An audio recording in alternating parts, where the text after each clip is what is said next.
yeah, whoa.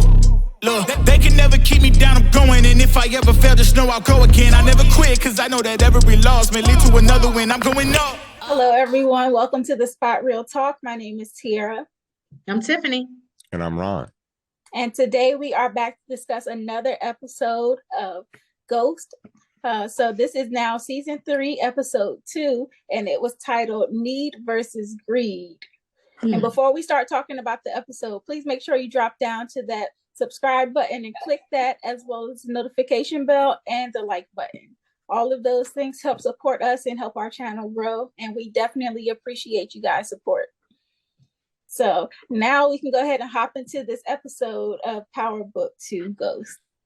So much went on in that first opening episode, and things continue to heat up. We got a little bit more detail opening up this episode about what happened with Lauren.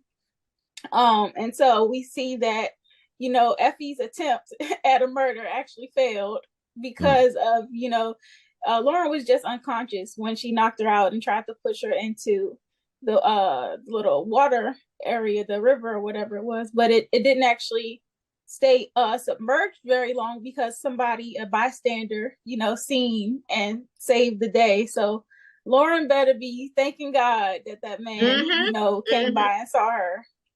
Okay, and that speaks to all the scuttlebutt in our comments that said that Effie was the CI. She is not.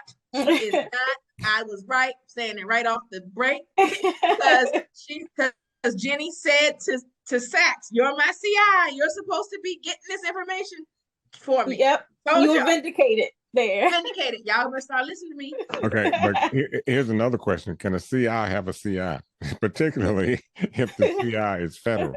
Because Sax is going to need somebody. Because Sax ain't doing nothing.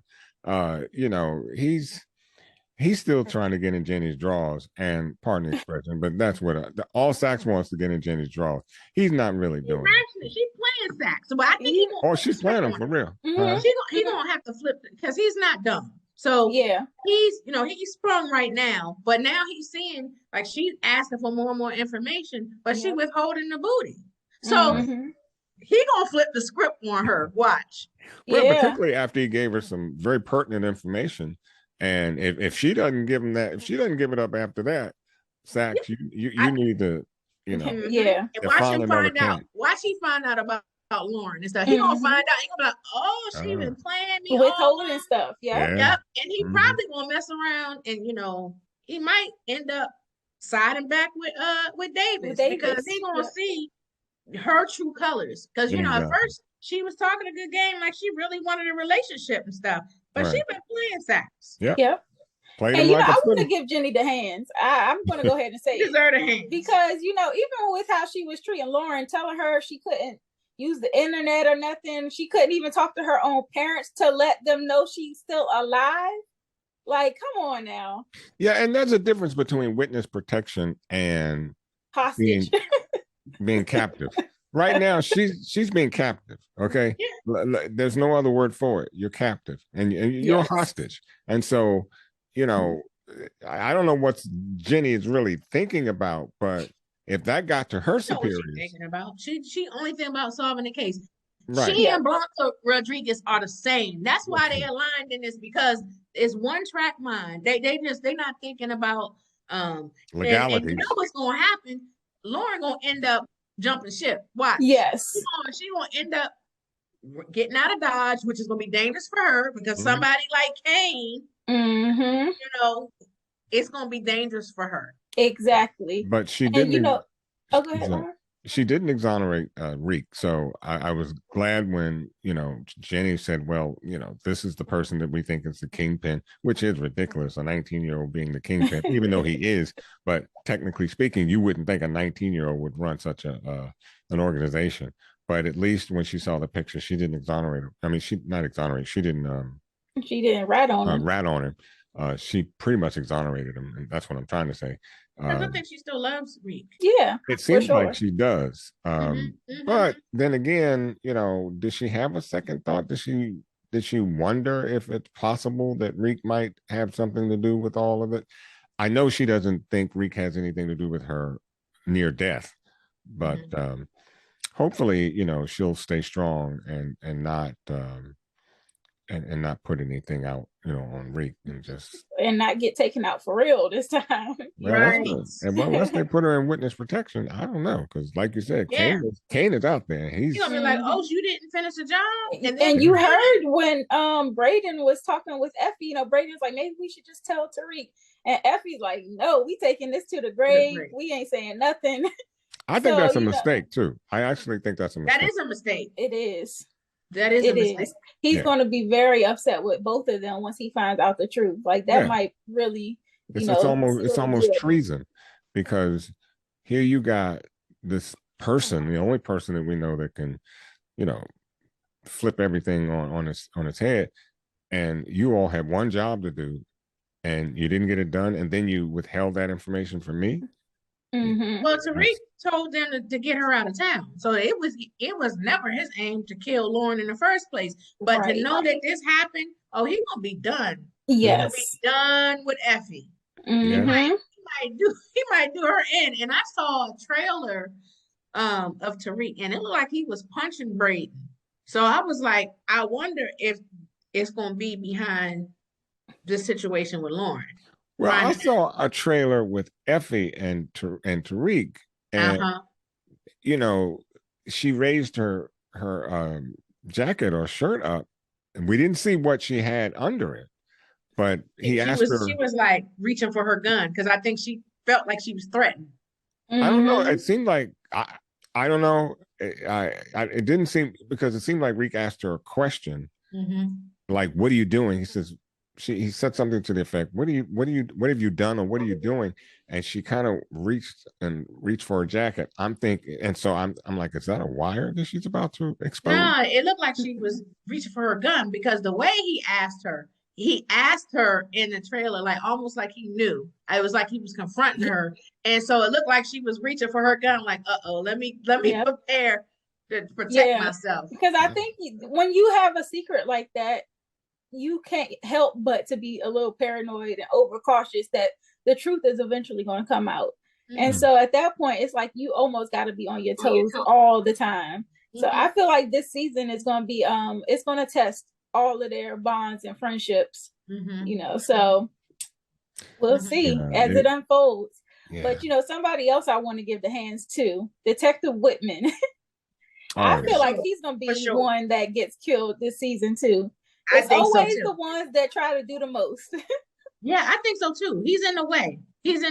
And the way he pressing Monet, I was like, oh yeah, he can really get up out of there. Yep. And he really showed his hand with her. I was surprised that he, told her all of what he knew. He basically made the connection that Zeke ratted her out last season and said that he suspected she killed Carrie. And he also made the connection between Ramirez and Monet. So I was like, I wouldn't have necessarily told somebody that you suspect to be a queen pin all of what I know. Yeah, that really, I mean, his number is just about to be called up, because pretty much. I just don't know how Monet can allow him to be, walking the earth for too much longer, because first of all, he's unhinged. You stop Monet, you break her side mirror and say, this is the reason you stopped her. And then you give her up all that information. I mean, it's like signing your own death certificate. We keep seeing people doing that these days. They just like to sign their own death certificate. So it'll be interesting to see how much longer he remains. Yep. Yeah, and the thing is, the way he was carrying Carrie, the way he was treating her and stuff, and then now all of a sudden he's the Avenger. Right. Right. Exactly. And Whitman, the only thing he had going for himself this episode is that he helped, Blanca and Jenny to put their case back together, because they were not about to get that Rico. So the fact that I think that they are going to get the Rico now, he's going to be an integral part of them putting that case together. And I feel like he's going to keep doing some digging, and he's going to land himself somewhere where he ain't think he was going to be. Exactly. And he's going to get taken out. He's going to be joining Ramirez and some other folks. And that NYPD having it in the sky. Absolutely. Yep. And Sax might not be too far behind him, because we noticed that he went through Davis's stuff Yeah. And Oh he yeah. actually ended up calling Monet. Mhm. And so, you know, I was like, at first I'm thinking like, what does that really prove? Because we know that Monet is one of Davis's clients. So the fact that he had her number and a cell phone, like, who really cares? But I guess But it's it was that a burner. it's a It was a burner burn. phone, right? It's a Yeah. So burner that phone. suggests, you know, some things that going on the The side. Rico. They're trying to put Monet, Tariq, and all of them in this and stuff, and saying that he's the the being the counsel or the consigliere. Yeah, but I you know, that with Davis, that's a stretch. I agree with you that, you know, Davis is her lawyer. Now, I'm putting this out there. This is not how I actually feel, but I'm just thinking, you know, could a lawyer, you know, we know that she's, you know, he's a defense attorney, and defense attorneys do talk to drug dealers and whomever else. And so maybe he has a burner phone because that's the only way he feels comfortable with talking to Monique, outside of somebody intercepting a phone call. So what I'm saying is basically, It could I be could justified. exactly, I can explain the burner, you know, Mhm. and he really didn't hear much. You know, she started running her mouth. Yeah, I just wish people, when you look, do something old school. When somebody calls you, say hello. Mm-hmm. Don't start running your mouth, because you never know who you're running your mouth to. That's where Monet messed up. Exactly. Mm. Yeah, because she was running off. I think I got everything I need. You know, I was like, dang, Monet, be careful. I mean, Yes, she need to learn from Tariq. Because remember when Whitman called like the first season and Tariq picked up the phone, Mm-hmm. but he just listened, he ain't say nothing. And I was Yep. like, yeah, she should have taken some notes from Tariq. Yeah. when my twin brother calls, I still say hello. Yeah. So moving to, you know, the crew, they put together their whole little drug organization. It seems like they have decided to push it at some of the other Ivy League schools in the area, which is smart because Stansfield is definitely hot at the moment, and they cannot afford to, you know, have any hiccups, you know, trying to distribute drugs on that campus. And so, you know, it kind of brought up the thought. I was thinking when they showed that scene with Effie and she's trying to put together another app, Course Perfect. I was like, don't do it, sis. Don't do God, it. no, please, no. And I was like, she's almost about to sabotage what they're putting together now. Because after what's his name? Tariq, he gets booted basically from working with Rashad.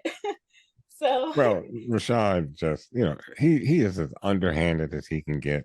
Rashad And has no shame. he has none. none. He needs to be on None a at hands all. list too. Right. He needs to give Rashad a hand too. He just doesn't care. And then Look, I mean, I understand it. You are trying to put your campaign together. You want to bring in some youthful people to kind of encourage people to get fired up about your campaign and whatnot. But the way he did Tariq was kind of foul. He just straight It up was foul, but him. you know why? You see Braydne set that up. Yeah, Braydne he definitely did. went behind his back. Yeah, Braydne gave him the contribution to do that because he wanted to force Tariq to work as an intern at his firm so that they can run and you know he wanted him to see how much drugs they do up in that's there. so that he was in on. I am not mad at Braydne. Braydne is doing some real slick Rick things this season, and you know, I'm kind of liking his ability to step up and see the other side. Because I mean, the way them kids was in there doing them drugs, they got me ready to side out of folks that be managing your money and stuff. Yes, I was like, call up my account manager. Yeah, well, that's why the Dow Jones is down one day and up the next. You know yeah, and they out open in the conference room, and then they look like kids anyway. They look like kids to them. A lot of them like a bunch of interns. Yeah, fresh out of college. Yeah. So Braydne was pulling a lot of strings. Not only did he pull the strings to get Tariq there in the first place, but he also got old boy fired from the job. And then, you know, I think Braydne had a little love scene with Kiki, which I'm like, this can never be good when you mixing business and pleasure. We all and didn't we know that Braydne loved the sisters? I can't wait for Kiki to get a load of Reek and see what happens. Does that end that quickie Reek got I asked enough relationship? my women son to that balance. too. I Yeah. asked my son that too. I was like, do you think that Tariq might? And he was like, nah, they ain't gonna do that. I was like, I Don't put don't it think he past can Tariq. handle a fourth. No, look, nah. Tariq says it's minute by minute with me, bro. Whatever's in front of me, I'm good. So Mm-hmm. I don't know. Yeah. I mean, she looked like she might be down for a quickie too, so it doesn't make any difference. I mean, she might be Braydon's new boo. Who knows? Yeah. I think she's just infatuated with Braydne, but once she gets her little taste on Tariq, it might be another thing. Yeah, you never know. You but never you know. know, their plan to kind of do this drug dealing all throughout Wall Street, but they're going to use the trainers, idea as a front, because basically there's this trainer that comes up into Weston Holdings and he plants drugs in the lockers under the disguise of being protein powder and whatnot. So they like, look, this is genius, but only problem is they know that old boy wouldn't appreciate the competition. So they schemed to take him out. And it was in one of the craziest ways I could think of, with having Drew just push him out in front of a truck. Did I miss something though? Because maybe I blinked or something, but I don't recall the discussion with Drew. So Braydne said we need to bring Kane in on this one. Right. And so I guess by extension, Kane told Drew, I got something for you to handle. Okay, because I'm like, wait a minute, Drew loses his boo, and then he decides to, go help the Skelter. I mean, listen, I'm over it with Everett. I'm telling you, Everett need to be on the hands list, because I know he wanted Drew to come to his signing, but Drew shows up and clearly he's been busted up, black eye, everything. You ain't even concerned. The only thing you talking about, he ain't show up. You ain't no like, sympathy. What happened and all this and stuff. I'm like, Everett he's a whiner. He's like, needy. Yeah, he's very needy, clingy and stuff. And But let's face it, he's everything Drew doesn't need. So and if I were Drew, hey, fly away. But Drew is open. Drew is running like, no, I didn't. I'm like, no, Drew, let him go. It's Drew, better to let him go to OKC. Right. Let him go, because if he stays around, he gonna get killed. But on the flip side of that, Everett, and therein lies another conundrum. He doesn't really want everybody to know that he's dating Tariq. Not Tariq. I mean, Everett. I was about to say, Tariq don't need no more love interest. Oh my God! I'm sorry. That was a Freudian slip. But no, he doesn't want people to know he's dating Drew, and then he's mad he ain't show up. Yeah, and he's mad that he didn't show up. And like you said, Drew's all beaten up and he could care less. And my thing is with Drew, okay, yeah, I can understand you being mad because I didn't show up. Got that, because that was really important to you and I didn't do it. But the moment you saw my face and you were concerned about my health, because you literally I could have had a concussion, anything. Anything. Obviously something happened. Look at my face. This is why I didn't show up. But then, but he's looking for that clean life. And my thing is, if that's what you're looking for, why are you with Drew in the first place? Because you already know his heritage, you know where he comes from, you know what he does, or at least what his family does. So why are you with him in the first place? No, you either in or you're out. And this is what I hate about some folk, don't be half in and half out. You either all the way or not, And our other show with Andreen Ward, and what's her name? Chanel.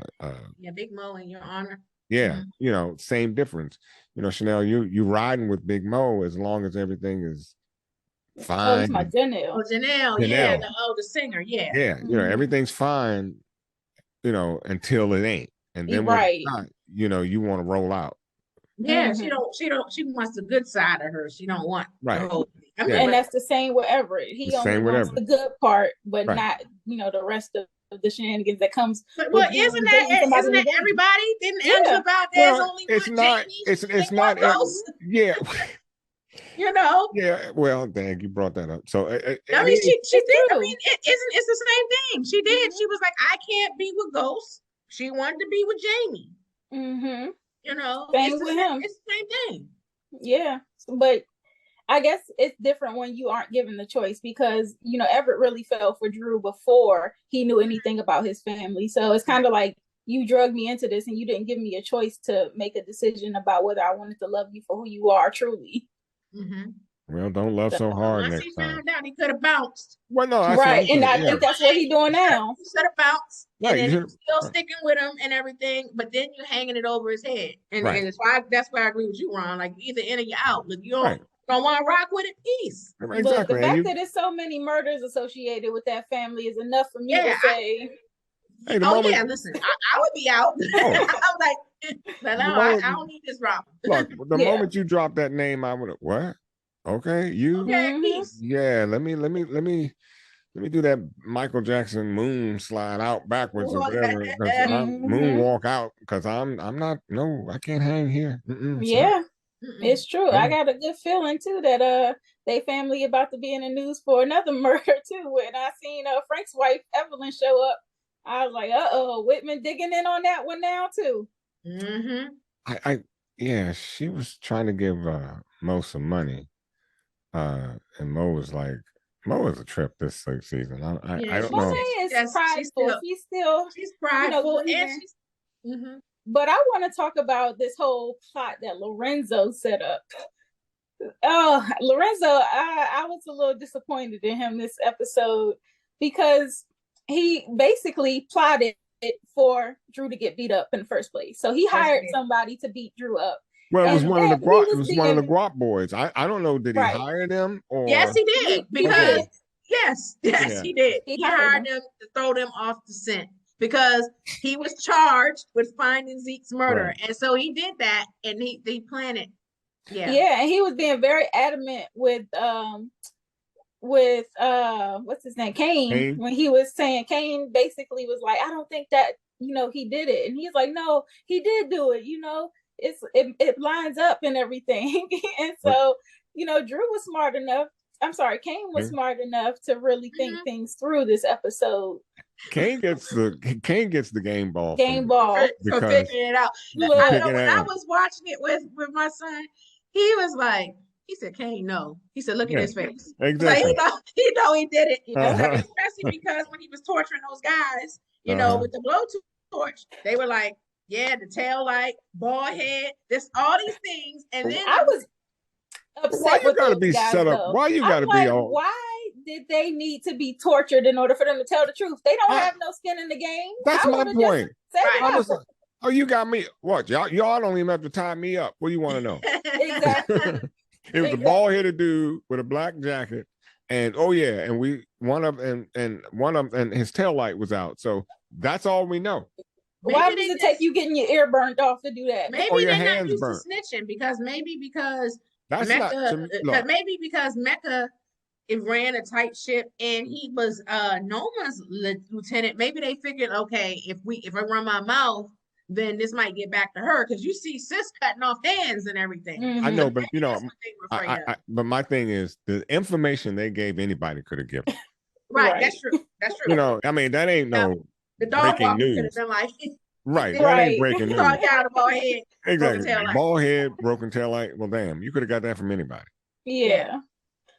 So I just thought that was funny. I'm like, I would have been singing. You ain't even had to tie me up like you said, Ron. I would have been a hummingbird, Tweety, or whatever you call it. I would have been singing until the cows. So we know from this that Lorenzo's days are numbered. Yeah, and I like Kane's move. Yeah, Kane had been pleading with him like, put me in charge. I can run this. And Lorenzo always denied him that opportunity. So now once Kane got him backed him into this corner, he really let it be known. He put his kahunas on the table. And he stunned him. And it's clear he can fight. Drew can't fight, so you need somebody that can fight in this game. I'm sorry, Drew, Drew but don't want to be. Drew don't want to This be is in the about the game. second time Drew done got beat Drew, up. second Drew time. is always getting beat up. Always getting whipped. And Kane had to save him last time. He's going to get killed. Mm-hmm. Look, So, and the other piece of information was that gave it away. You know, he talked about how only people in the family knew about the fact that little He killed was Guap. That killed by Drew. Drew. Exactly. And the ring. He was like, Yep. he said Zeke hadn't even got a chance to wear that ring. He said, so I'm guessing that it was in the box with the things that Monet had not yet gone in. Mm-hmm. So yeah, his days are numbered. Well, he has to move Norma's weight now, so Kane needs him. He will, but he's his days are numbered. Y'all think Monet gonna find out? His days are numbered. It's interesting. I guess for for the show's sake and for our excitement, Monet finding out would be like a bomb was let off, but I just don't see Kane ratting on his dad. I don't think he's gonna be the one to tell. Say it's Kane. I think Monet gonna find out though. It could be Monet that kills him. Listen, there in the trailer, there is a trailer of a funeral scene. I don't see Lorenzo in the picture. And I don't see him in there. And I see the boys, Drew, and now all the people carrying the casket out. The Jesus piece that Lorenzo wears. You know what? The way Monet. So I could be wrong. I saw a trailer, and I'm like, uh-oh. I think Lorenzo is gonna be up out of here, and it could be anybody, but I'm guessing Monet because I think she's gonna find out. If y'all seen the way she shot up the dude that she thought killed Zeke, then imagine what she'll do to the real killer. It's hard to imagine. You let me kill somebody else, and it was you the whole time, and you set my son up to get beat up. Oh, you gotta go. See, and that was another thing, because while the dude was being interrogated, you would think at that point he would have, said, okay, Lorenzo put me up to this. He said somebody hired me. He said somebody, but he didn't say. And Lorenzo started wailing on him as soon as he started saying that. Let me break this jaw. So that's he had to get him up out of there. Yeah. So that was a very intense scene where Kane, kind of confronts him, takes the reins from him, tells him, you're going to run these products. Right, you're going to distribute for Norma. Yeah. So it's going to be interesting to see how that goes. Some other honorable mentions this episode. Diana, little Miss Balenciaga, ain't got money for books.